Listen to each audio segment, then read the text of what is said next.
Question number 3 ছিল আমাদের, আপনার কি একটাই ইনকাম সোর্স?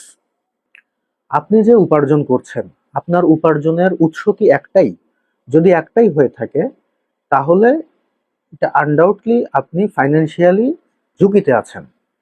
কারণ আপনার যে একটাই ইনকাম সোর্স, এই ইনকামের সোর্সটা যে কোনো সময় কোনো কারণে বন্ধ হয়ে যেতে পারে, ক্ষতিগ্রস্ত হতে পারে, যে কোনো কিছুই হতে পারে। এটা খুবই স্বাভাবিক যে আপনি যেভাবে উপার্জন করছেন, যদি ধরেন আমি একজন ডে লেবার, আমি অসুস্থ হতে পারি। আবার ধরেন আমি একজন ডক্টর, আমি রুগী দেখি। হ্যাঁ, তাহলে আমি যখন অসুস্থ হব, তাহলে কি আমি কি আর রুগী দেখতে পারবো, বা আমি কি আর আমার লেবারকে সেল করতে পারবো? তাহলে আমি যে কয়দিন ছুটিতে থাকছি, আমার কিন্তু একটা ইনকাম সোর্স, আমার ইনকাম কিন্তু তখন বন্ধ হয়ে যাচ্ছে, থেমে যাচ্ছে। তো আপনি ফাইন্যান্সিয়ালি যদি আসলে সিকিউরিটি চান, তাহলে আপনার ইনকাম সোর্সকে ন্যূনতম ডাবল করতে হবে। দুইটা ইনকাম সোর্স মিনিমাম।